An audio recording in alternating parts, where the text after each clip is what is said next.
मैं यह बहाना बनाकर शहर से बाहर गया कि मैं कंपनी के काम से जा रहा हूं, और मैंने अपनी आंखों से अपनी पत्नी प्रिया को अंधेरे में किसी दूसरे आदमी को चूमते हुए देखा। वह दृश्य मेरे दिमाग में एक गहरे घाव की तरह घूमता रहा जो कभी नहीं भरता। मैं चिल्लाया नहीं, न ही कोई हंगामा किया।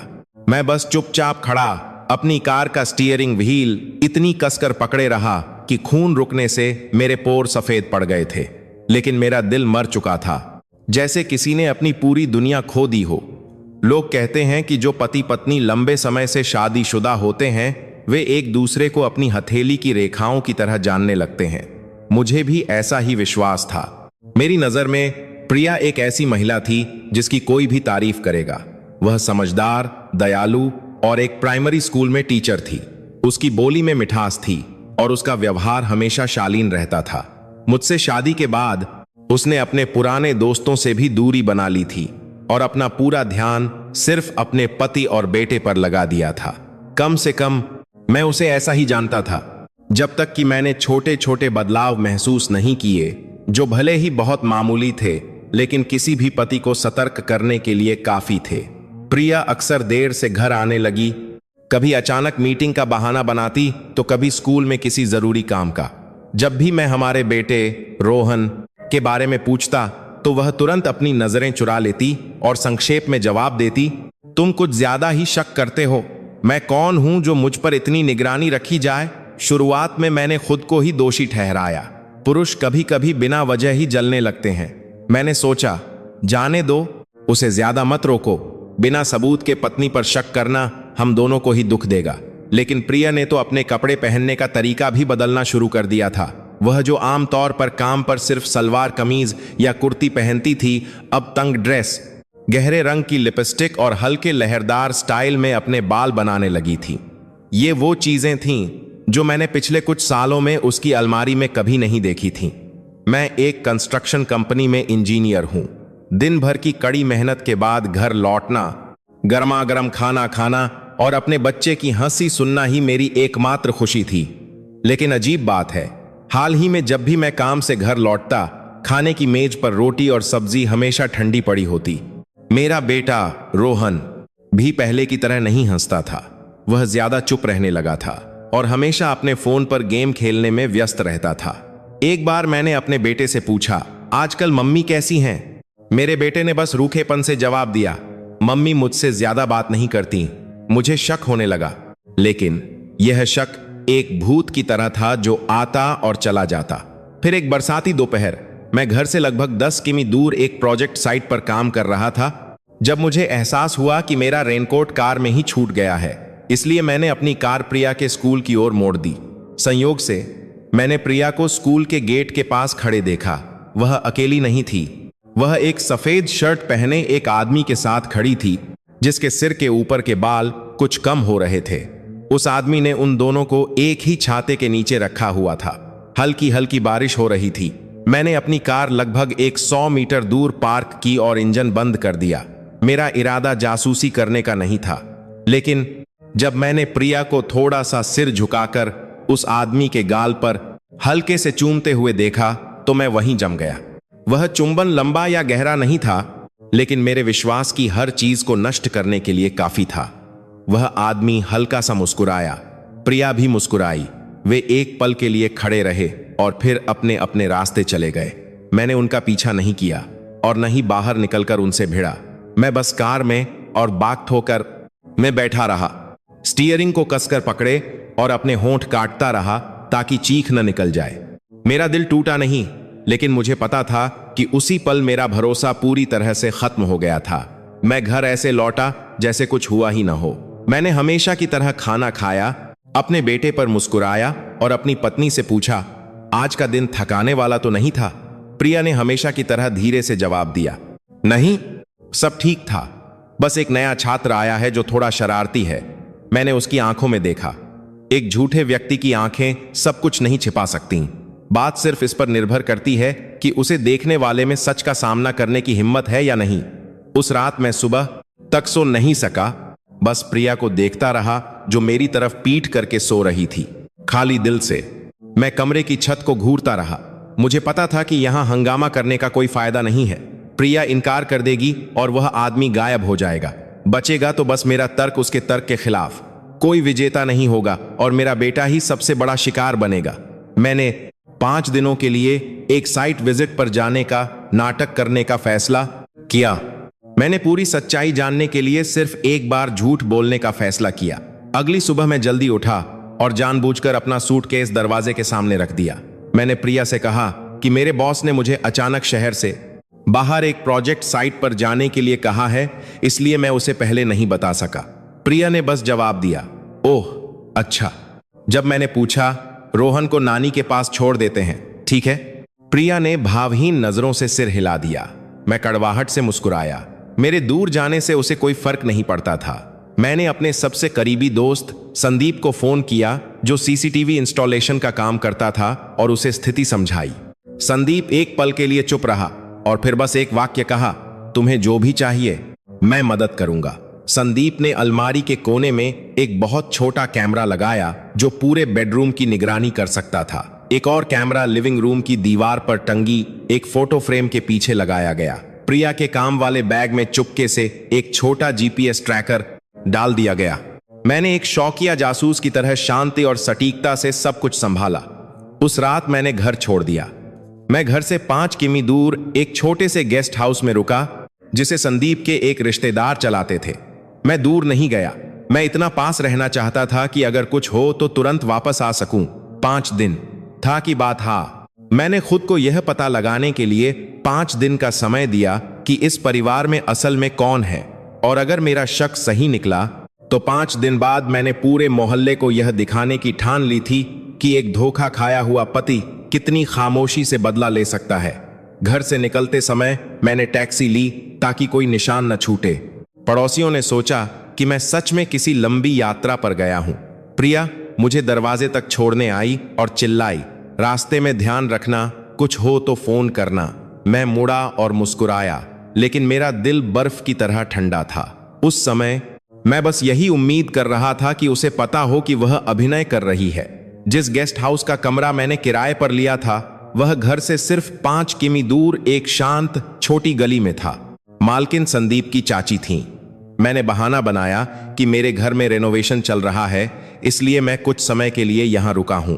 मालकिन ने ज्यादा सवाल नहीं पूछे। मैं सिर्फ एक बैग, लैपटॉप, कुछ जोड़ी कपड़े और एक स्मार्टफोन लेकर अंदर गया, जो घर में लगे 2 कैमरों से सीधे जुड़ा हुआ था। पहला कैमरा लिविंग रूम में हमारी शादी की तस्वीर के फ्रेम के पीछे चतुराई से छिपाया गया था। वह फ्रेम प्रिया ने खुद चुना था, सफेद पृष्ठभूमि और लकड़ी के किनारों वाला। उस तस्वीर में वह पल था जब मैंने ऊटी के चाय बागानों के बीच उसके माथे को चूमा था। उस तस्वीर को देखकर पहले मैं सोचता था कि मैं दुनिया का सबसे खुश आदमी हूं। अब वही फोटो फ्रेम भगवान की आंख बन गया था जो सच दिखाएगा। दूसरा कैमरा बेडरूम की अलमारी के पीछे एक ऐसे कोने में लगाया गया था जिस पर कोई ध्यान नहीं देता।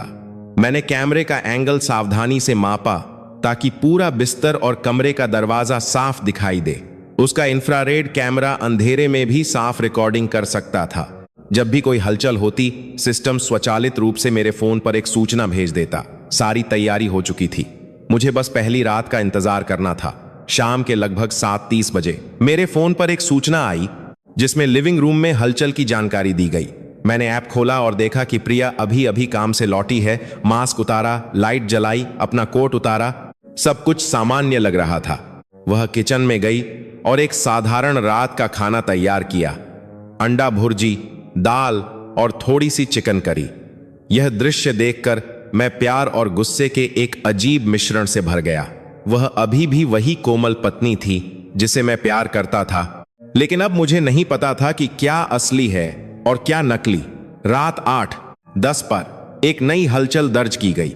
सामने का दरवाजा खुला और एक आदमी अंदर आया।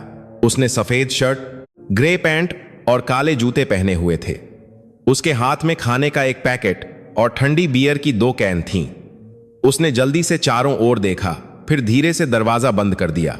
मैंने उसे स्क्रीन के माध्यम से घूर कर देखा। उसका कद लंबा था, त्वचा सांवली थी और उसके सिर के ऊपरी हिस्से के बाल थोड़े कम थे। काफी जाना पहचाना। प्रिया किचन से बाहर आई, मुस्कुराई और खाना लेकर खाने की मेज पर रख दिया। वह हैरान या घबराई हुई नहीं थी, वह उसका इंतजार कर रही थी। यह कोई अचानक मुलाकात नहीं थी, यह एक सुनियोजित मुलाकात थी। दोनों लिविंग रूम के सोफे पर बैठ गए और कुछ बात करने लगे जो कैमरे में रिकॉर्ड नहीं हो रही थी। मैं उनके होंठों की गति को पढ़ने की कोशिश कर रहा था जब अचानक मैंने प्रिया को अपना हाथ बढ़ाते हुए उस आदमी के कॉलर को धीरे से ठीक करते हुए और हल्का सा मुस्कुराते हुए देखा। उस आदमी ने उसके माथे को चूम कर जवाब दिया। मुझे लगभग उल्टी आ गई। मेरा दिल इतनी तेजी से धड़क रहा था कि मैं लगभग अपना फोन गिराने वाला था। उन्होंने बियर की कैन खोली और और आपके देश में टोस्ट किया। उस आदमी ने अपने फोन से संगीत बजाया, एक कोमल गाथा गीत। मैंने प्रिया को कभी ऐसा संगीत सुनते नहीं देखा था। शायद यह उन दोनों का संगीत था, उनकी दुनिया जिसमें मैं शामिल नहीं था। रात के लगभग 9:15 बजे प्रिया उठी, उस आदमी का हाथ पकड़ा और उसे ऊपर की मंजिल पर ले गई। कैमरा स्क्रीन बेडरूम में बदल गई। दरवाजा खुला और वे दोनों अंदर आ गए। प्रिया ने पर्दे बंद कर दिए और लाइट बंद कर दी। स्क्रीन इंफ्रारेड मोड में बदल गई। सब कुछ हल्की सफेद रोशनी में साफ दिखाई दे रहा था। मैंने उन्हें एक दूसरे को गले लगाते और बिस्तर पर लेटते देखा। मुझे और देखने की जरूरत नहीं थी। मैंने फोन को मेज पर उल्टा रखा, दिया, उठा और बाथरूम में चला गया। मैं नल को चालू रखता रहा, जैसे कि मैं अपने दिमाग में गूंज रही आवाजों को मिटाने की कोशिश कर रहा हूं। लगभग 1 घंटे बाद फोन ने बताया कि अब कोई हलचल नहीं है। जब मैं वापस आया, प्रिया कैमरे की तरफ पीठ करके लेटी हुई थी। वह आदमी जा चुका था। कमरे का दरवाजा थोड़ा खुला था। मैंने देखा कि उसकी शर्ट अभी भी कुर्सी के सहारे पर लटकी हुई है। अगली सुबह मैं बिल्कुल नहीं सोया। मैं खाली स्क्रीन को घूरता रहा। मेरा घर जो पहले इतना अपना सा लगता था, अब एक नाटक का मंच बन गया था जिसमें मैं सिर्फ एक दर्शक था। प्रिया सुबह 6:30 बजे उठी और ध्यान से तैयार हुई। उसने क्रीम रंग की एक तंग ड्रेस और ऊंची एड़ी के जूते पहने थे जो मैंने पहले कभी नहीं देखे थे। सुबह 7:00 बजे वह काम के लिए निकल गई जैसे कुछ हुआ ही ना हो। मैंने जीपीएस ट्रैकर का नक्शा खोला और सुनिश्चित किया कि उसकी कार बिना कहीं रुके सीधे स्कूल जा रही है। मैंने एक अन्वेषक की तरह उसकी हर हरकत को घंटे के हिसाब से नोट करना शुरू कर दिया। जलन को शांत करने के लिए नहीं, बल्कि बाद में होने वाले किसी भी इनकार का सामना करने के लिए खुद को तैयार करने के लिए। दूसरी रात वह आदमी फिर आया, इस बार थोड़ा जल्दी। लगभग शाम 7:00 बजे वह रेड वाइन की एक बोतल लेकर आया। प्रिया उसके आने से पहले ही कपड़े बदल चुकी थी। उसने नीले रंग का एक पतला रेशमी नाइट गाउन पहना था जो उसने मेरे घर पर रहते हुए कभी नहीं पहना था। उन्होंने मुख्य लाइट जलाए बिना एक साथ रात का खाना खाया। मुझे हर हरकत को देखने के लिए अपनी आंखें फाड़नी पड़ी। वाइन डालते समय प्रिया ने अपना सिर झुकाया और कुछ पूछा। उस आदमी ने अपनी भौहें उठाईं, फिर अपना हाथ बढ़ाया और प्रिया की ठुड्डी पकड़ ली। वह स्पर्श कठोर लेकिन परिचित था, एक ऐसी अंतरंगता जिसे अब छिपाने की जरूरत नहीं थी। वह घर अब मेरा घर नहीं था। इस बार मैंने स्क्रीन बंद नहीं की। जो भी हुआ मैंने उसे होने दिया। मैंने हर हरकत, हर गले लगना, हर चुंबन को याद रखा ताकि मैं यह कभी ना भूलूं कि मैं कितना मूर्ख था। उस आदमी के आधी रात के करीब चले जाने के बाद मुझे एक महत्वपूर्ण सुराग मिला। उसकी गर्दन पर एक पतला लंबा निशान था जो उसके कान के नीचे से लेकर उसके बाएं कंधे के पास तक फैला हुआ था। मैंने वह निशान 10 साल पहले देखा था। राहुल नाम के एक आदमी की गर्दन पर, प्रिया का पूर्व प्रेमी। वह वही आदमी था जो विदेश में पढ़ाई करने जाने के बाद अचानक प्रिया को छोड़कर चला गया था और वापस नहीं आया। जब मैंने पूछा तो प्रिया ने बस इतना कहा था कि वे एक दूसरे के लिए नहीं बने थे और लंबी दूरी के रिश्ते ने उनके दिलों को भी दूर कर दिया था। मैंने सोचा कि वह एक दृढ़ और परिपक्व महिला है। अब मुझे शक होने लगा कि राहुल वापस आ गया है और शायद वह प्रिया के दिल से कभी गया ही नहीं था। तीसरी रात मैंने लाइव नहीं देखा। मैंने अगली सुबह उसकी रिकॉर्डिंग देखी। इस बार प्रिया ने उसका स्वागत नहीं किया। वह आदमी पहले आया, चाबी से दरवाजा खोला और अंदर आ गया। ऐसा लगता है कि प्रिया ने उसे चाबी दे दी थी। यह तथ्य किसी भी अंतरंग दृश्य से ज्यादा चौंकाने वाला था। वह सीधे किचन में गया, फ्रिज खोला और पानी पिया। उसकी हरकतें इतनी सामान्य थीं जैसे कि वही इस घर का पति हो। उसी पल मैंने वीडियो रोक दिया और एक स्क्रीनशॉट लिया। मेरा दिल जम गया था। एक आदमी मेरे घर की चाबी रखता है, ऐसे अंदर आता है जैसे कोई नहीं है, मेरा फ्रिज खोलता है और पानी पीता है, और मैं 5 किमी दूर असहाय बैठा हूं, एक धोखा खाए हुए जोकर की तरह। मैं पूरी सुबह सोच में डूबा रहा, कुछ नहीं कर सका। मेरे दिमाग में बस एक ही सवाल घूम रहा था, क्यों अतीत में वापस जाने का फैसला क्यों किया? मैं वह व्यक्ति था जो उसे अपनी हर चीज से प्यार करता था। मैंने इस घर को होम लोन पर खरीदने के लिए कड़ी मेहनत की। मैंने अपने बच्चे के हर निवाले और बुखार पर ध्यान दिया। मैंने उसे कभी एक भी कठोर शब्द नहीं कहा, लेकिन वह सिर्फ पुराने प्यार के एक भूले बिसरे एहसास के लिए उस आदमी से फिर से प्यार करने लगी जिसने उसे कभी छोड़ दिया था। मुझे पता था कि मैं अभी कोई निष्कर्ष नहीं निकाल सकता। मुझे और सबूतों की जरूरत थी और समय की। लेकिन एक बात अब साफ हो गई थी, जब मैं नहीं था, मेरा घर खाली नहीं था, लेकिन वह घर अब मेरा नहीं था। मैं बस एक मेहमान था जो चुपचाप उस नाटक को देख रहा था जो कभी मेरे सुख के घोंसले में खेला जा रहा था। चौथे दिन की सुबह मैं बहुत जल्दी जाग गया। सूरज अभी उगा भी नहीं था, लेकिन मेरा सिर विचारों से भरा हुआ था। पिछली 3 रातों की रिकॉर्डिंग मेरे दिमाग में एक धीमी गति की फिल्म की तरह घूम रही थी। वह आदमी लंबा, सांवला, छिपी हुई आंखों वाला और गर्दन से कंधे तक लंबे निशान वाला था। वह मेरे सामने किसी भी व्यक्ति से ज्यादा स्पष्ट रूप से दिखाई दे रहा था। मुझे पता था कि मैंने वह चेहरा देखा है, वह आवाज सुनी है, लेकिन उसका नाम मेरे दिमाग में एक ऐसी गांठ की तरह था जो खुल नहीं सकती थी, जब तक कि मैंने अपने फोन में संग्रहित पुरानी शादी की तस्वीरों को खंगालना शुरू नहीं किया। एक तस्वीर पर्दे के पीछे की थी, जब प्रिया फोटोशूट के स्थान के पीछे अपने बाल ठीक कर रही थी। बाएं कोने में पीछे, हालांकि धुंधला, एक आदमी का स्पष्ट रूप से दिखाई दे रहा था जो उसे घूर रहा था। उसने सफेद शर्ट पहनी थी, उसके बाल एक तरफ कंघी किए हुए थे और एक बहुत ही परिचित हल्की सी मुस्कान थी। मैंने उस तस्वीर को बड़ा किया और मेरा दिल तेजी से धड़कने लगा। कोई गलती नहीं थी, यह राहुल था, प्रिया का पूर्व प्रेमी। मुझे पुरानी यादें ताजा हो गईं। राहुल वास्तुकला का एक सुंदर और होशियार छात्र था जो अपने कॉलेज में प्रसिद्ध था। प्रिया उससे तब प्यार करती थी जब वह अभी भी एक शिक्षक प्रशिक्षण की छात्रा थी। उन्हें एक आदर्श जोड़ी माना जाता था, लेकिन सिंगापुर में राहुल के पढ़ाई के लिए जाने के बाद सब कुछ बदल गया। वे दूरी के कारण, राहुल की व्यस्तता के कारण और प्रिया के एक फोन कॉल के कारण टूट गए जिसका कभी जवाब नहीं दिया गया। कुछ ही समय बाद प्रिया मुझसे मिली। उसी के बैच का एक दोस्त जो उसे सुनने और पर्याप्त धैर्य रखने को तैयार था। उसने एक बार मुझसे कहा था, मैं वहां दूर के वादों से थक गई हूं। मुझे एक ऐसे व्यक्ति की जरूरत है जो पास हो, जिसे मैं हर दिन छू सकूं। उन शब्दों ने मुझे रुला दिया था। मैंने सोचा था कि मैं उसका अंतिम पड़ाव हूं, वह व्यक्ति जिसने उसे अतीत को भूलने में मदद की। पता चला नहीं, मैं सिर्फ एक पड़ाव था। मैंने सोशल मीडिया पर राहुल को खोजना शुरू किया। Facebook, Instagram. राहुल प्रकाश नाम का एक अकाउंट सामने आया। उसकी प्रोफाइल तस्वीर गर्दन के पिछले हिस्से की एक तस्वीर थी जिसमें उस लंबे निशान का एक हिस्सा दिखाई दे रहा था। मैंने उस पर क्लिक किया। उसके पोस्ट कम थे, लेकिन एक तस्वीर थी जो 1 हफ्ते पहले अपडेट की गई थी। एक ग्रुप फोटो में मैंने ठीक उसी आदमी को पहचाना जो मेरे घर के कैमरे में रिकॉर्ड हुआ था। अब सब कुछ साफ हो गया था। वह राहुल था जो 10 साल बाद वापस आया था, और वापस आते ही वह सीधे मेरी पत्नी की जिंदगी में घुस गया। अजीब बात यह थी कि प्रिया ने राहुल के बारे में एक शब्द भी नहीं कहा था। एक बार भी नहीं, कोई संकेत नहीं। उसने एक बार कहा था कि अब उसका उस आदमी से कोई संपर्क नहीं है, लेकिन अब वह उसे घर की चाबी दे रही थी, उसे उस बिस्तर पर ले जा रही थी जहां हम एक साथ सोते थे, और उसके लिए रात का खाना बना रही थी जो मुझे कभी नहीं मिला था। मुझे कुछ छोटी छोटी घटनाएं याद आने लगीं। लगभग 2 महीने पहले प्रिया एक रियूनियन कार्यक्रम में गई थी।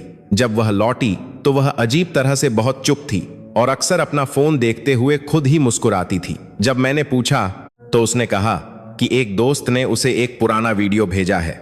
मुझे बिल्कुल भी शक नहीं हुआ। अब सोचता हूं तो शायद तभी राहुल वापस आया था और उन्होंने फिर से बात करना शुरू कर दिया था। उस रात मैंने अब सीधे कैमरा नहीं देखा। मैंने पुरानी रिकॉर्डिंग को फिर से चलाया, प्रिया और राहुल के बीच के पलों को बार बार दोहराया। मैं यह नहीं समझ पा रहा था कि एक महिला जिस पर मैंने पूरा भरोसा किया, प्यार किया और सम्मान किया, वह इतनी अच्छी तरह से अभिनय कैसे कर सकती है? मेरे सामने वह अभी भी एक आदर्श पत्नी थी। वह अभी भी पूछती थी कि मैं क्या खाना चाहता हूं। मेरे मोजे और हर शर्ट तैयार करती थी जो मैं काम के लिए पहनूंगा। लेकिन मेरे पीछे, मेरे बनाए हुए घर में वह हंसती, गले लगती और दूसरे आदमी के कान में फुसफुसाती थी। इससे भी बुरी बात यह है कि उसे पकड़े जाने का बिल्कुल भी डर नहीं था। इस तथ्य ने मुझे विश्वास दिलाया कि यह पहली बार नहीं था, बस यह पहली बार था जब मुझे पता चला था। मैंने समय सीमा पर ध्यान दिया। वह आदमी राहुल केवल उन 3 दिनों के लिए आया था जब मैंने साइट पर होने का नाटक किया था, और हर बार वह शाम 7 बजे से रात 11 बजे तक, कभी कभी आधी रात तक वहां रहता था। दिन में कोई मुलाकात नहीं होती थी और वह रात भर नहीं रुकता था। यह दर्शाता है कि दोनों रहस्य बनाए रखने और बहुत खुले तौर पर काम न करने की कोशिश कर रहे थे, लेकिन उनमें दूसरे मौके का इंतजार करने के लिए पर्याप्त आत्मनियंत्रण भी नहीं था। रहस्य जुनून से भरा, लेकिन डर से भी भरा। जितना मैंने इसके बारे में सोचा, उतना ही मुझे अपने ही जीवन में एक बाहरी व्यक्ति की तरह महसूस हुआ, एक असहाय दर्शक की तरह जो एक हटाई गई फिल्म को फिर से देख रहा हो। एक और विवरण ने मेरा ध्यान खींचा। तीसरे दिन के वीडियो में राहुल के जाने से ठीक पहले उसने दीवार पर टंगी हमारी शादी की तस्वीर के फ्रेम को सीधे देखा। उसने अपने होठों का कोना ऐसे उठाया जैसे मजाक उड़ा रहा हो। फिर प्रिया की ओर मुड़कर कुछ कहा। मैं उसे सुन नहीं सका, लेकिन उसकी नजर और मुस्कान ने मेरी रीढ़ में सिहरन दौड़ा दी। यह एक विजेता की मुस्कान थी। मुझे नहीं पता कि उसे पता था कि फ्रेम के पीछे एक छिपा हुआ कैमरा है, शायद नहीं, लेकिन मुझे एक जबरदस्त शर्मिंदगी महसूस हुई। मेरा घर, मेरी शादी की तस्वीर उनके नाटक की पृष्ठभूमि बन गई थी। मैंने एक नोटबुक खोली और हर विवरण, तारीख, समय, कार्रवाई और यहां तक कि होंठों की गति को भी नोट किया जो मैं पढ़ सकता था। मैंने हर दृश्य का स्क्रीनशॉट लिया और उसे पासवर्ड से सुरक्षित एक अलग बाहरी हार्ड डिस्क में सहेज लिया। मेरा इरादा इसे इंटरनेट पर अपलोड करने का नहीं था। मुझे किसी की सहानुभूति की जरूरत नहीं थी, लेकिन मुझे सबूत की जरूरत थी। कानूनी मुकदमे के लिए नहीं, बल्कि अंतिम टकराव के लिए। 5वां दिन, मेरे नकली दौरे का आखिरी दिन। मैंने अब कैमरे की निगरानी नहीं की। मैंने अगला कदम तैयार करने के लिए पूरा दिन इस्तेमाल किया।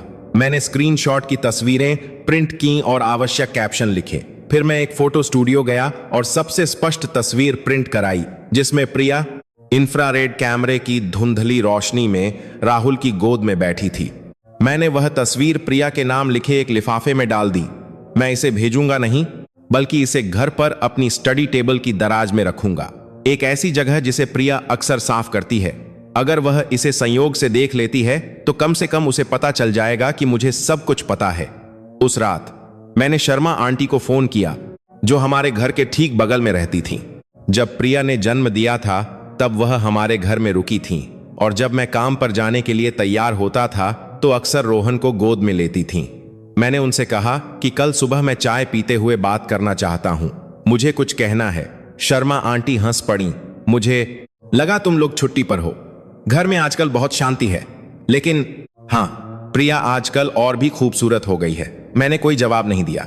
मेरे दिल में शर्मा आंटी की हंसी चाकू की तरह तेज महसूस हुई। मैंने फोन रख दिया और गेस्ट हाउस के कमरे की छत को घूरने लगा। एक पुरानी लकड़ी की छत जिसमें कुछ छोटी छोटी दरारें थीं, चरमराहट करता हुआ पंखा, हमारे घर की संगमरमर की चमचमाती छत, या झूमर, या हमारी शादी की तस्वीर से अलग था। लेकिन यह अस्थायी निवास मुझे ज्यादा आरामदायक महसूस हुआ, क्योंकि यहां कोई झूठ नहीं था। मैंने अपनी आंखें बंद कर लीं। मेरा दिल खाली था। 5वीं रात खत्म हो गई और मुझे पता था कि कल सुबह जब मैं वापस आऊंगा तो मैं प्रिया से कुछ नहीं पूछूंगा। मैं बस उसकी आंखों में देखूंगा और देखूंगा कि उसकी क्या प्रतिक्रिया होती है।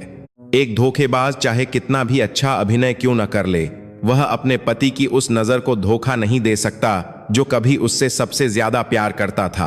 अगली सुबह मैं एक छोटा सा उपहार बैग और फलों की एक टोकरी लेकर घर लौटा। प्रिया ने दरवाजा खोला और मुझे उम्मीद से पहले देखकर चौंक गई। घबराए हुए चेहरे के साथ उसने पूछा, अरे तुम वापस आ गए?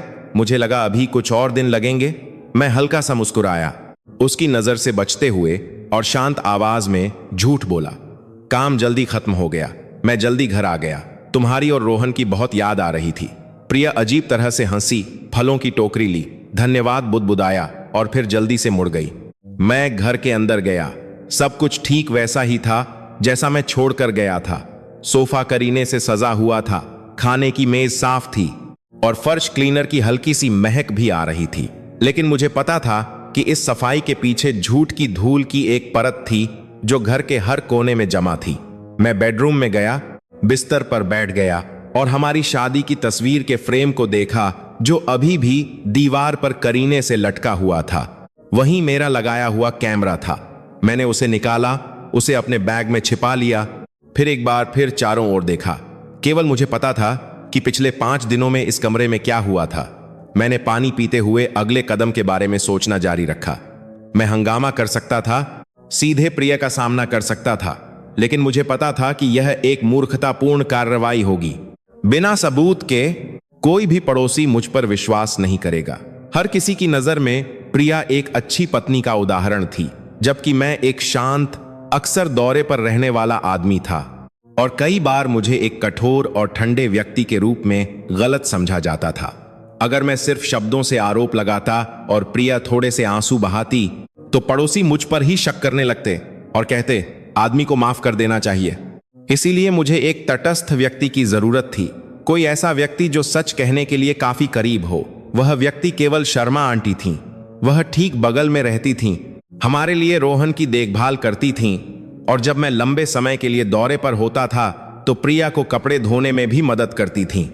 वह एक संवेदनशील और चौकस व्यक्ति थीं, लेकिन बहुत स्नेही भी थीं।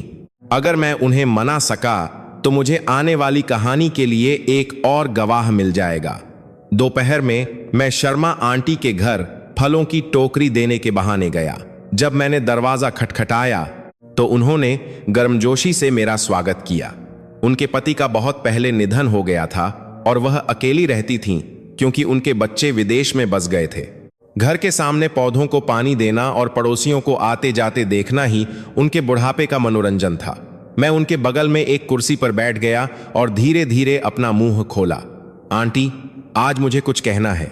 कृपया पहले मेरी बात सुन लें, फिर आप फैसला करें कि क्या सही है और क्या गलत। शर्मा आंटी ने फल छीलना बंद कर दिया और मुझे देखा। इतनी गंभीर बात क्या है? तुम्हारी गृहस्थी ठीक तो है ना? मैंने अब गोलमोल बात नहीं की और सीधे उनकी आंखों में देखा। एक बात है जो मैं आपसे पूछना चाहता हूं। जब मैं कुछ दिनों के लिए घर पर नहीं था तो क्या आपने कभी किसी अजनबी को मेरे घर आते जाते देखा है? शर्मा आंटी थोड़ी चौंक गईं और फिर मेरे घर की ओर देखा। कुछ पलों के बाद उन्होंने धीरे धीरे जवाब दिया, बेटा, मैं पक्के तौर पर तो नहीं कह सकती, लेकिन 2 बार जब मैं देर रात जागी हुई थी तो मैंने गेट खुलने की और आंगन में किसी आदमी के कदमों की आवाज सुनी थी। मुझे लगा कि तुम कुछ सामान लेने आए होगे।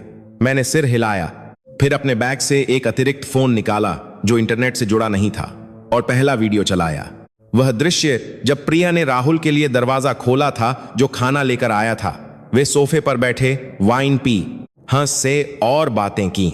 शर्मा आंटी का मुंह खुला रह गया और कांपते हाथों से उन्होंने फल को मेज पर रख दिया। मैंने अगला वीडियो चलाया। वह दृश्य जब प्रिया ने राहुल का हाथ पकड़ा और ऊपर की मंजिल पर चली गई। शर्मा आंटी ने अपना चेहरा फेर लिया और कहा, हे भगवान, यह कैसे हो सकता है? मैंने स्क्रीन बंद कर दी। बेडरूम के दृश्य को चलाने की जरूरत नहीं थी। मुझे पता था कि यह काफी है। शर्मा आंटी ने अपनी छाती पकड़ ली और हांफने लगी। मैंने कभी नहीं सोचा था। मुझे लगा कि वह एक अच्छी और भोली बच्ची है। कौन जानता था? मैंने सिर हिलाया। मैं भी ऐसा ही सोचता था आंटी, इसीलिए मुझे अंत तक पता लगाना पड़ा। शर्मा आंटी एक पल के लिए चुप रहीं और फिर पूछा, अब तुम्हारा क्या इरादा है? मैंने ईमानदारी से कहा, मैं अभी जल्दबाजी नहीं करूंगा आंटी, लेकिन किसी दिन जब मैं लोगों को घर पर बुलाऊंगा तो मुझे उम्मीद है कि आप मेरे साथ खड़ी होंगी। आपको मेरा बचाव करने या कुछ भी कहने की जरूरत नहीं है, बस मुंह मत फेरना। शर्मा आंटी ने मुझे जटिल भावनाओं से भरी नजर से देखा। उन्होंने धीरे धीरे सिर हिलाया। चिंता मत करो, मैं किसी को नहीं बताऊंगी, लेकिन अगर तुम्हें मेरी जरूरत पड़ी तो मैं वहां जरूर होंगी। घर लौटते समय मैं वर्मा जी के घर के पास से गुजरा। दूसरी तरफ के पड़ोसी, वह अपनी कार धो रहे थे और मुझे देखकर चिल्लाए, वाह अरुण भाई, अभी टूर से लौटे हो? तुम्हारी पत्नी आजकल और भी खूबसूरत हो गई है। अजीब बात है, बहुत भाग्यशाली हो तुम। मैं कड़वाहट से मुस्कुराया और संक्षेप में जवाब दिया, शायद वह जवान दिखने के लिए अपना स्टाइल बदल रही है। अंकल, मेरे दिल के अंदर कुछ टूटने की आवाज आई। वर्मा जी की बातें सामान्य लग रही थीं, लेकिन इस स्थिति में यह मेरे चेहरे पर ठंडा पानी डालने जैसा था। सभी लोग इसे नोटिस करने लगे थे। वह दमकता हुआ चेहरा और मेकअप सिर्फ काम पर जाने के लिए नहीं था, बल्कि अपने पुराने प्रेमी से मिलने के लिए था। जब मैं घर पहुंचा तो प्रिया सामने के आंगन में पौधों को पानी दे रही थी। उसका चेहरा खिला हुआ था। वह मेरी ओर मुस्कुराई और कहा, इन कुछ दिनों में मैंने घर की बड़ी सफाई की है, पर्दे भी सब धो दिए हैं। मैंने हल्के से जवाब दिया, ओह अच्छा, बहुत बढ़िया। मेरा दिल पत्थर की तरह भारी महसूस हुआ। प्रिया के हर शब्द और कार्य अब भयानक लग रहे थे। मुझे नहीं पता था कि क्या सच्चा था और क्या अभिनय, लेकिन एक बात मैं निश्चित रूप से जानता था, वह एक बहुत अच्छी भूमिका निभा रही थी, एक आदर्श पत्नी की भूमिका। उस रात रोहन के सो जाने के बाद मैं अपनी स्टडी में बैठा, लैपटॉप चालू किया और वीडियो फुटेज को संपादित किया। मैंने इसे लगभग 5 मिनट का एक छोटा वीडियो बनाया, जिसमें कोई आवाज या टेक्स्ट नहीं था, बस एक साफ, स्पष्ट और अकाट्य वीडियो। मैंने इसे एक यूएसबी में सहेजा और फाइल का नाम सच्चाई रखा। मुझे नहीं पता था कि मैं इसका कब इस्तेमाल करूंगा, लेकिन मुझे पता था कि किसी दिन यह अपनी ताकत दिखाएगा। सोने से पहले मैंने छत को देखा और अपने बेटे की नियमित सांसों को सुना। मैंने उसे कंबल ओढ़ाया और अपना हाथ उसकी छोटी सी छाती पर रखा। वह अभी भी बहुत मासूम था। इस घर पर आने वाले तूफान के बारे में कुछ नहीं जानता था। मैंने मन ही मन फुसफुसाया, पिताजी को माफ कर दो, एक साथी खो पाक है को जानता घर बेटा। पिताजी इस परिवार को वैसे नहीं रख सके जैसा उन्होंने वादा किया था, लेकिन पिताजी तुम्हें झूठी खुशी के खोल में बड़ा नहीं होने देंगे। उस रात मैं रोया नहीं। मुझे बस लगा जैसे मेरा दिल छोटे छोटे टुकड़ों में कट गया हो। खून नहीं बह रहा था, लेकिन बहुत दर्द हो रहा था। शर्मा आंटी से बात करने के बाद मुझे लगने लगा कि मेरे चारों ओर सब कुछ एक मुखौटा है। जिस पत्नी पर मैंने सबसे ज्यादा भरोसा किया और प्यार किया, जो पड़ोसी हर सुबह नमस्ते करते थे, और यहां तक कि मैं खुद भी सब जीने के लिए किसी न किसी तरह का मुखौटा पहने हुए थे। मैं शांत रहने का नाटक करने का मुखौटा पहने हुए था।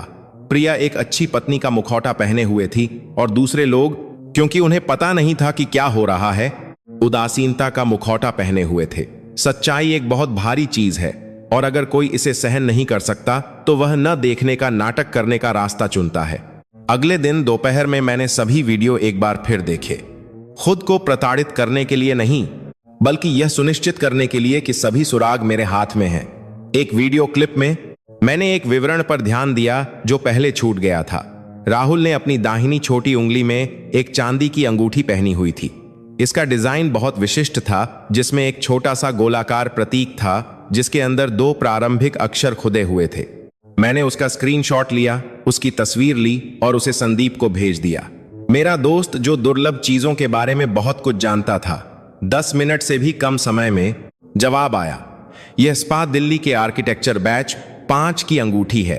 केवल वहां के स्नातकों के पास यह होती है। मेरे पास शब्द नहीं थे।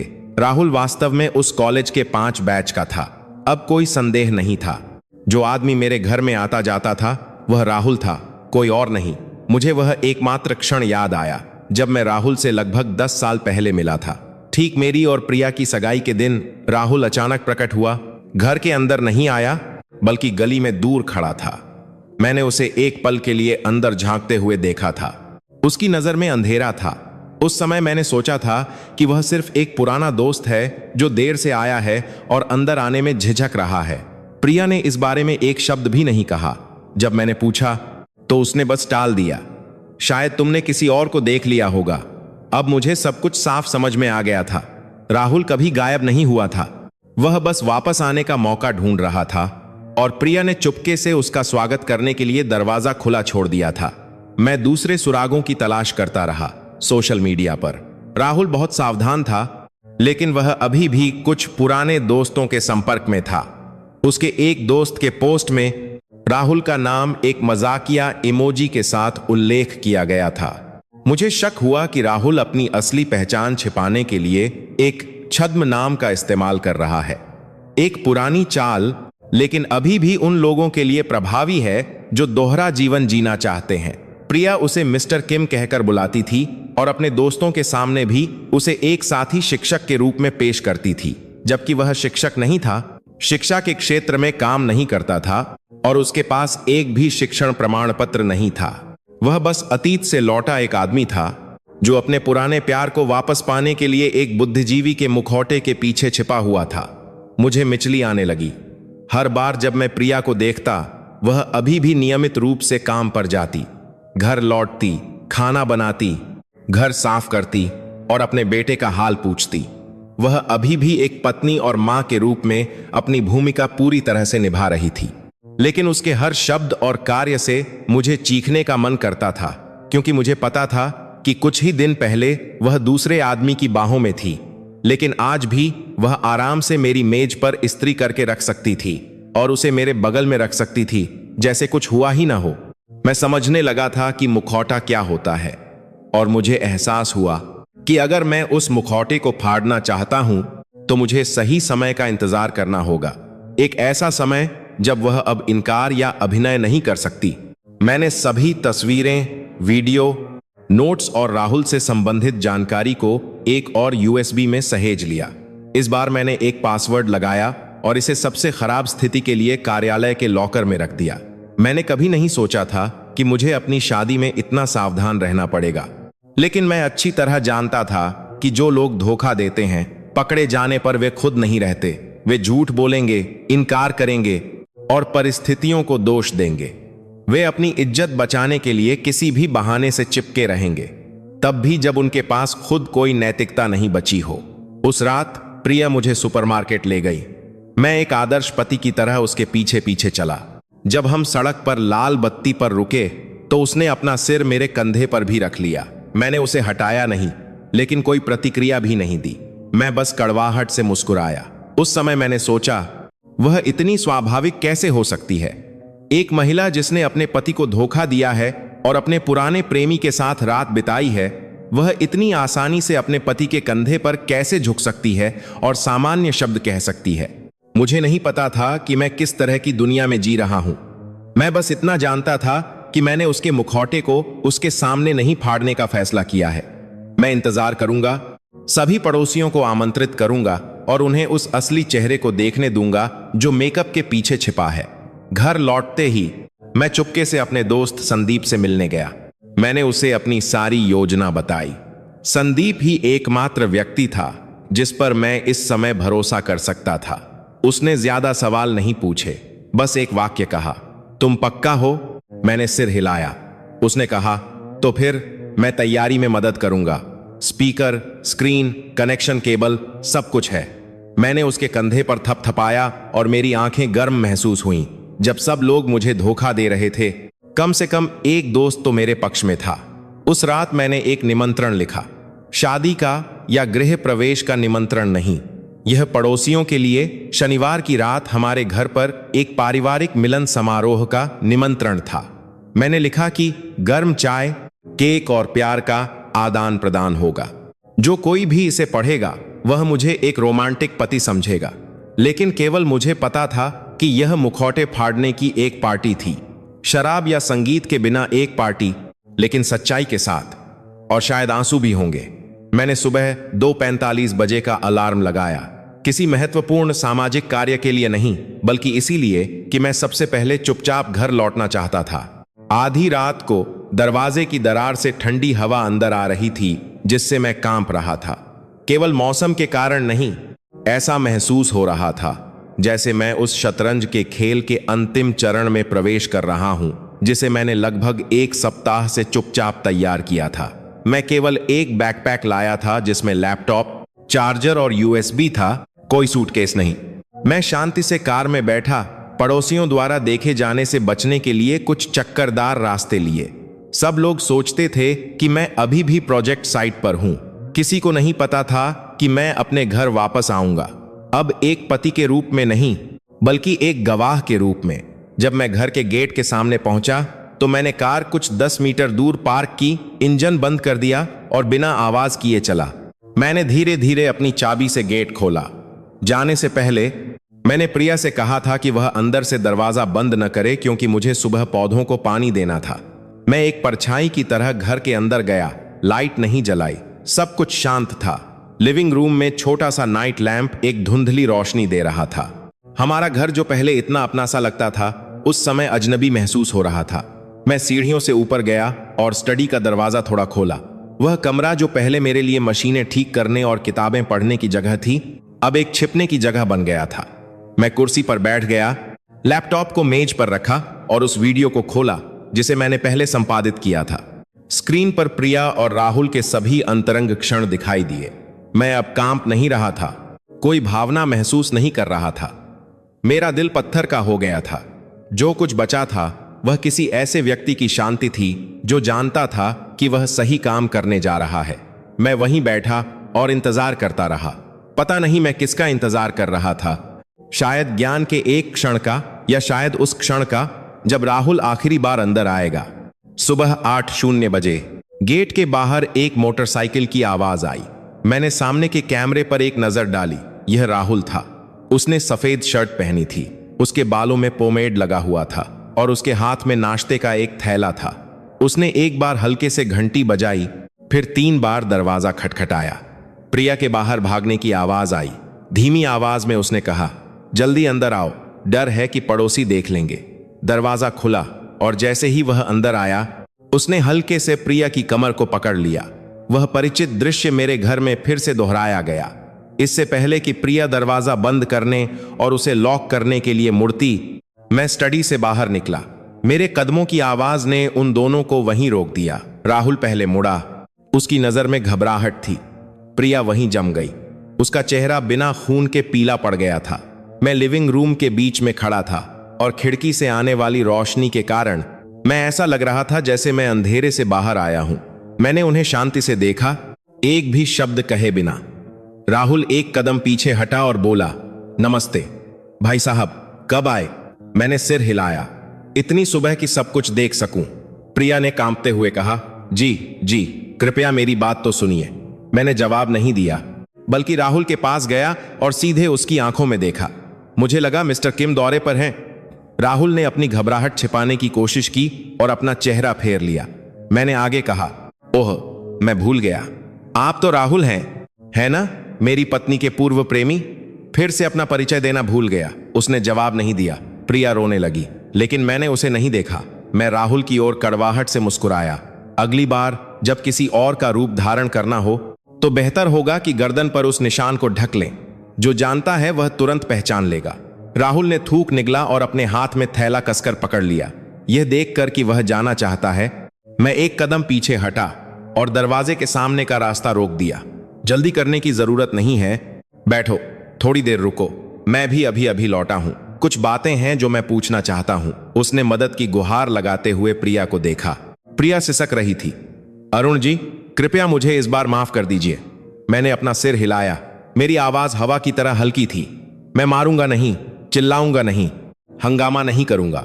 मैं बस सब कुछ साफ करना और आज यहीं खत्म करना चाहता हूं। मैंने राहुल को सोफे पर बैठने के लिए आमंत्रित किया। वह अनिच्छा से बैठ गया। प्रिया एक मूर्ति की तरह खड़ी थी, अपना चेहरा ढके हुए। मैं किचन में गया, 3 गिलास पानी डाला और उन्हें मेज पर रख दिया। मुझे तुम्हारी सफाई की जरूरत नहीं है। मैंने काफी देखा, काफी सुना और काफी रिकॉर्ड किया है। अब मुझे इसे खत्म करने दो। राहुल का चेहरा पीला पड़ गया। आप क्या करने वाले हैं? मैंने उसे देखा। मेरी नजर इतनी शांत थी कि डरावनी थी। कुछ नहीं, बस कुछ दोस्तों को एक साथ फिल्म देखने के लिए बुला रहा हूं। प्रिया ने डर से अपना सिर उठाया। नहीं जी, कृपया, मैं गलत थी, सब मेरी गलती है। मैंने अपना हाथ उसके कंधे पर रखा और धीरे से उसके कांपते हाथों को उसके चेहरे से हटा दिया। बहुत देर हो चुकी है। मैं स्टडी में गया, USB वाला बॉक्स लिया और उसे ऊंचा उठाया। आज रात पड़ोसी यह देखेंगे। यह तय करने की जरूरत नहीं है कि कौन सही है या कौन गलत। मैं गाली नहीं दूंगा, मारूंगा नहीं, बस एक फिल्म चलाऊंगा। यह उन पर निर्भर करता है कि वे किस पर विश्वास करना चाहते हैं। राहुल उठ खड़ा हुआ, उसकी आवाज टूट गई। यह बहुत ज्यादा है, यह सिर्फ एक गलतफहमी है। मैं इतने लंबे समय के बाद पहली बार जोर से हंसा। गलतफहमी? मेरे घर में मेरी पत्नी को गले लगाना और चूमना, दिनों तक एक दूसरे को जान कहना, यह एक गलतफहमी है। आप वाकई महान हैं। प्रिया फर्श पर बैठ गई। वह जोर से नहीं रो सकती थी, बस सिसक रही थी और उसका शरीर कांप रहा था। राहुल ने जाने की कोशिश की, लेकिन मैंने उसे नहीं रोका। उसने एक भगोड़े की तरह दरवाजा खोला और जल्दी से बाहर निकल गया। मैंने उसकी पीठ को देखा, फिर प्रिया की ओर मुड़ा। वह मेरी ओर रेंगती हुई आई और मेरी पैंट का सिरा पकड़ लिया। अरुण जी, मैं आपसे विनती करती हूं, रोहन के लिए, मेरी इज्जत के लिए मुझे माफ कर दीजिए। मैंने उसका हाथ छुड़ाया और सीधा खड़ा हो गया। अगर तुमने अपनी इज्जत के बारे में सोचा होता तो तुमने वह गंदा काम नहीं किया होता। तभी वह जोर जोर से रोने लगी, लेकिन मेरा दिल खाली था। मैं कमरे में वापस गया, वीडियो तैयार किया और HDMI केबल को लिविंग रूम की बड़ी स्क्रीन से जोड़ा। मैंने स्पीकर और उसकी आवाज की जांच की। सब कुछ सही था। मैंने पड़ोसियों को एक संदेश भेजा, आज रात हमारे घर पर रात 8 बजे एक छोटा सा पारिवारिक मिलन समारोह है, कृपया सभी आएं। चाय, केक और एक दिलचस्प फिल्म है। किसी को नहीं पता था कि क्या होने वाला है, लेकिन मुझे पता था कि आज रात एक ऐसी रात होगी जिसे कोई नहीं भूलेगा। मैंने पूरी दोपहर तैयारी में बिताई। एक में से कार्या की कार मैंने पूरी दोपहर तैयारी में बिताई। घर को चमकाकर साफ किया गया। कुर्सियों को लिविंग रूम के बीच में लकड़ी की मेज के चारों ओर यू आकार में करीने से व्यवस्थित किया गया। मैंने एक ट्रे पर समोसे, केक और एक केतली गर्म चाय रखी। एक वास्तविक पारिवारिक मिलन का माहौल बनाया। सामने की दीवार पर मैंने एक सफेद प्रोजेक्टर स्क्रीन लटका दी जो मैंने संदीप से उधार ली थी। प्रोजेक्टर लैपटॉप से जुड़ा हुआ था और वीडियो तैयार था, बस प्ले बटन दबाना बाकी था। सब कुछ एक रीयूनियन या RT बैठक से अलग नहीं लग रहा था। यहां तक कि प्रिया को भी नहीं पता था कि मैं एक ऐसे खुलासे का नाटक तैयार कर रहा हूं जो पहले कभी नहीं हुआ था। प्रिया लगभग पूरी तरह से टूट चुकी थी। उस सुबह के टकराव के बाद उसने बात करना बंद कर दिया था, बस खाली नजरों से कमरे के एक कोने में सिमटी हुई थी। कभी कभी अपने सिर को एक भ्रमित व्यक्ति की तरह पकड़ लेती थी। मैंने उसे न तो सांत्वना दी और न ही डांटा। हर बार जब मैं उसके कमरे के सामने से गुजरता तो मैं महसूस कर सकता था कि वह कुछ कहना चाहती है, लेकिन फिर चुप हो जाती थी। शायद वह इस उम्मीद की एक किरण का इंतजार कर रही थी कि मैं उसे माफ कर दूंगा, लेकिन मेरे दिल में बचाने के लिए कुछ भी नहीं बचा था। माफी कमजोर होने के कारण नहीं, बल्कि अभी भी प्यार करने के कारण दी जाती है। मेरे लिए माफ करने के लिए कोई प्यार नहीं बचा था। मैंने एक सफेद शर्ट और गहरे रंग की पैंट पहनी और अपनी मूंछें करीने से शेव की। आज रात, भले ही यह अंतिम नाटक था, मैं एक सीधे और साफ सुथरे आदमी के रूप में अपनी गरिमा बनाए रखना चाहता था। एक पति जिसे धोखा दिया गया, लेकिन उसने चिल्लाया या दोष नहीं दिया, बल्कि एक मजबूत चुप्पी के साथ उसका सामना किया। शाम 7:45 गेट के बाहर मोटरसाइकिल की आवाजें आने लगीं। सबसे पहले शर्मा आंटी आईं। उन्होंने हल्के नीले रंग का सूट पहना हुआ था, हाथ में मिठाई का एक डिब्बा था और वह चमकीले ढंग से मुस्कुराईं। बहुत समय हो गया, तुम लोगों ने पड़ोसियों को नहीं बुलाया। बहुत अच्छा। मैंने उन्हें अंदर आने के लिए आमंत्रित किया और हल्के से सिर हिलाया। हाँ आंटी, आज कुछ खास है। शर्मा आंटी बाईं ओर पहली कुर्सी पर बैठ गईं। चारों ओर देखा और उनकी नजरें जैसे अनुमान लगा रही थीं कि कुछ असामान्य होने वाला है। उसके बाद वर्मा जी, पड़ोस की महिलाएं, RWA अध्यक्ष और उनकी पत्नी, दुकान के मालिक और एक सेवानिवृत्त व्यक्ति आए। कुल मिलाकर लगभग 20 लोग इकट्ठा हुए। सभी छोटे छोटे उपहार लेकर आए थे। कोई रोटी लाया, कोई फल लाया, कोई सिर्फ एक मुस्कान और जिज्ञासा लेकर आया।